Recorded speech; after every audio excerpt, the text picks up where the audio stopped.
We're Fred and Carol Wilson. We're sitting here at Elk Run Vineyard, which we established in 1980. Oh, we got interested in wine and winemaking in the 70s, I guess. In the 70s, we ran a nursery program, and we grafted and sold the grapevines because they were hard to come by on the East Coast. And so we were the first winery in Maryland to establish the classic European grapes here. And hence, it's taken us the past 30 years to learn how to grow them the best way. We produce Chardonnay, Cabernet Sauvignon, Merlot, Pinot Noir, some Riesling, Gewürztraminer, Cabernet Franc, and Syrah.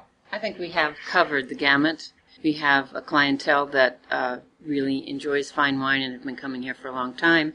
And they may bring their next-door neighbors who don't drink wine, so you need to have sort of an introductory wine available as well for people to learn that wine isn't snobby and wine can be grown here and it can be enjoyed by everybody. The year begins and ends in early November. The grapes have been harvested and the leaves will fall. And once they fall, then we'll start pruning. And it takes us about 3 to 4 months to finish that pruning, tying, getting the vine ready for the new season. And we have a schedule that says we need to have that done by April the 1st.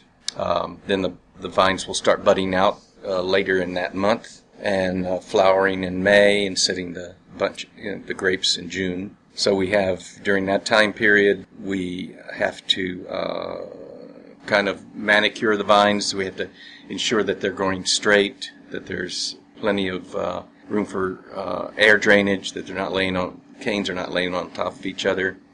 We'll hedge, that is, cut the sides and the top off, and then we'll start taking the leaves away from the grapes. Again, to allow the sun exposure and to allow air drainage so that the fungus problems that are endemic to these types of grapes are minimized. Then toward the end of August, we will pick our first grapes, and those will be for our champagne. A couple of weeks after that, Pinot Noir, Gewürztraminer, and then Chardonnay. Toward the 1st of October, the Merlot, Syrah, and then the Cabernet comes in last, as well as the Riesling if it gets that far.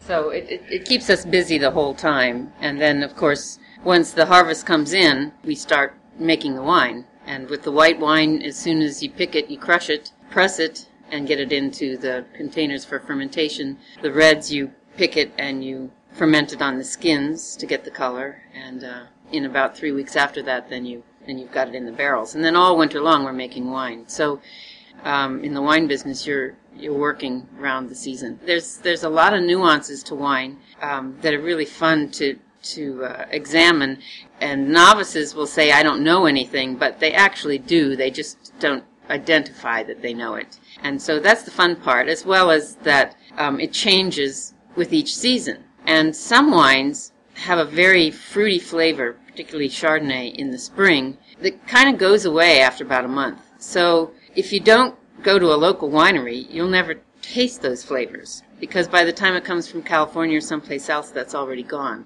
So it's a good time to come out in the fall, taste the grape, come back and taste it out of the barrel during the winter, come and taste it in the spring when it's brand new, and see how the wine changes from season to season. And then challenge yourself to see if you taste that Cabernet grape and you recognize that it's going to end up being the Cabernet wine. Coming out with a good wine in the end, after going through all the effort, I think is satisfying. Getting the vines through a season in reasonably good health is satisfying. Wine that you have with foods can sometimes be different than wine that you would just sit around and sip. And that's a real fun part of it. If you're into cooking at all, then going through that next step of pairing the wines is pretty exciting. Particularly in Maryland, which has such a diverse soil and climate from one end of Maryland up into the mountain and hillsides.